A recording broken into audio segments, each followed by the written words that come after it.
It was 5 in the morning, and I was utterly exhausted. My roommate Evelyn was probably still asleep. After tidying up, I lay down and fell asleep. In my hazy dreams, I encountered a wolf. Its eyes glowed with a golden light, fixed intently on me. Then, the wolf opened its mouth and spoke. Serafina. Damn. That was Kael's voice. I woke up in a panic. The next morning, I woke up with a splitting headache, a consequence of drinking so much the night before. Even though I often drank with customers at the bar, I had never consumed so much in one go. Clutching my head, I felt a wave of regret wash over me. A knock came at the door. It was Evelyn. Seraph, are you back? I was worried about you last night. Her voice was tinged with urgency. My divination told me something bad happened. Are you hurt? I jumped out of bed and opened the door. I'm sorry, Evelyn. I should have told you where I was going. So, where did you go? I broke up with my boyfriend. I was so upset that I went to a bar and drank. I still didn't want to tell Evelyn about Kael. She would only worry more. Evelyn was the best friend I had made here. She always helped me with both life and studies. I was deeply grateful to her. What? God, when did you even start dating? Evelyn's face was a picture of shock. I knew I was in for an interrogation, but there was no way around it. It was Lucian, I said. As a member of the Eagle Club, every one of its members was well known among the girls at our school. Just mentioning his name made Evelyn gasp and grab my shoulders. What the hell? Seraph, are you saying your boyfriend was Lucian from the Eagle Club? I nodded. He was my boyfriend. Thinking about what I had seen yesterday still hurt deeply. Why didn't you tell me? Lucian didn't want me to. He said he was worried that going public would disrupt my life. He wanted to wait until he was ready. He even said he'd announce our relationship on his birthday. That's what Lucian had told me. So, for 6 months, I had kept our relationship a secret. But now he had slept with Vivian. The whole thing made me feel worthless. My heart ached again. Yes, I admit I'm not cold-hearted. 6 months of emotions don't just disappear overnight. Even if I had acted out of revenge, it was just a momentary impulse.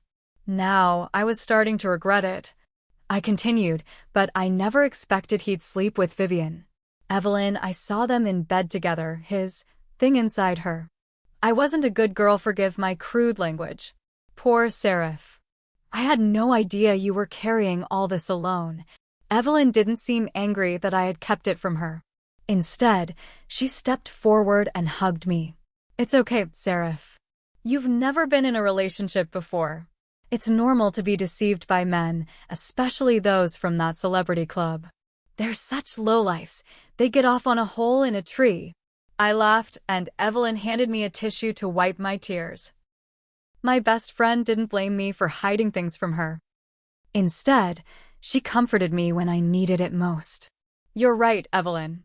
Men are no good, I said, hugging her back. Looking into Evelyn's green eyes, I could see she was still in shock herself. I felt sorry. She must have been shaken by all this. Don't be sad, Seraph. Vivian is just a slut. Every guy in the boxing club has slept with her. Evelyn cursed. It doesn't matter. Lucian wasn't even good in bed. When I saw him with Vivian, it only lasted 2 minutes before he went soft. I never even came with him.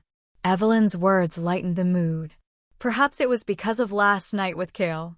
At least in terms of sex, I had seen Lucian's shortcomings. Losing him didn't feel so tragic anymore. Why keep a man like that? You should meet more guys. Honestly, you're just as pretty as Vivian. You just don't dress up enough. You should try it. Evelyn patted my shoulder. Lucian losing you is his loss. He'll regret it forever. After that, we went to the cafeteria for breakfast and then to class. My major was animal science. I even wanted to explore undiscovered animal species. I always felt that beyond human knowledge, there were intelligent species that had lived on Earth for a long time. I thought back to when I was 7, encountering a wolf in the forest. It didn't harm me. Instead, it brought me a rabbit. Its eyes were filled with sadness as it nudged the rabbit toward me, then ran off. When I told anyone about it, including my parents, they all thought I was hallucinating. In a world where humans dominate the food chain, everyone told me animals don't have complex emotions like humans, but that wolf made me feel emotions as deep as any humans. I wanted to understand what that wolf felt for me. That's why I chose this major in college. I returned to my usual attire, a black t-shirt, blue jeans, black framed glasses, and a ponytail. I looked like a nerd.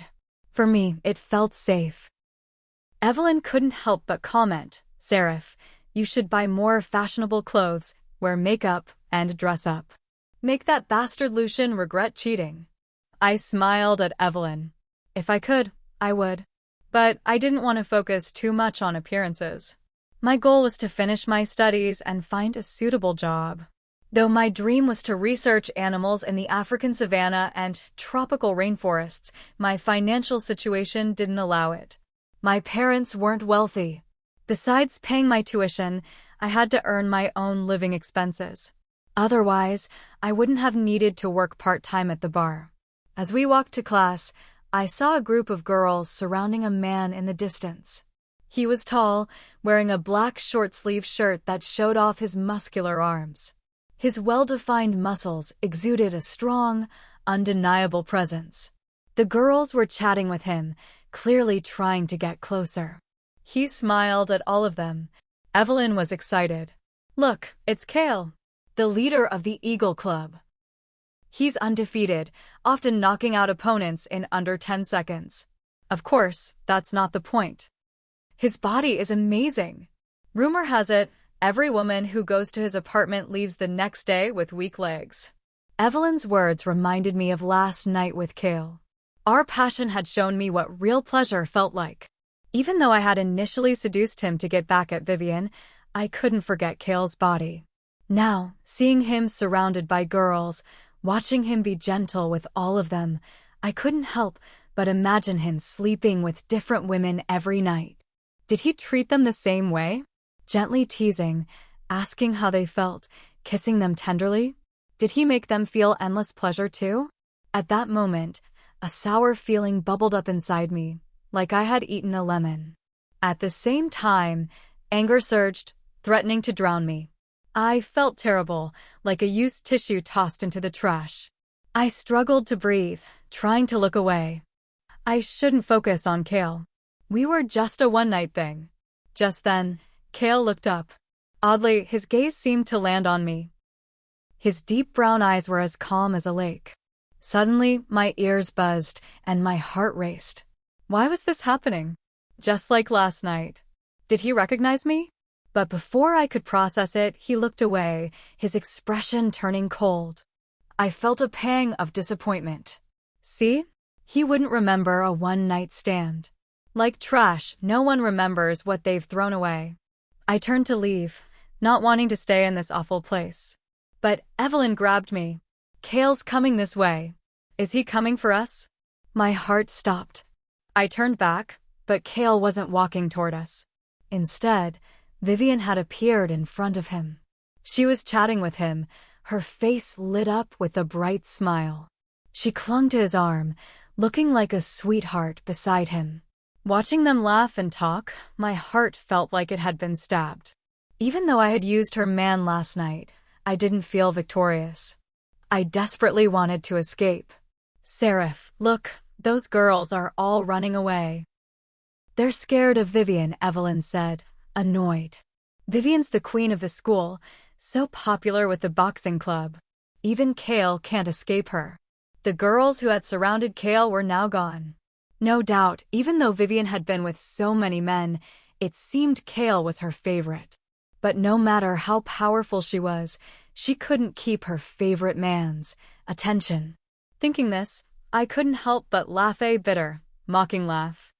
I hadn't won, but neither had Vivian. Just then, I noticed Kael's gaze shifting in my direction. Please download Novels Ago and search the code in the upper left corner to continue reading.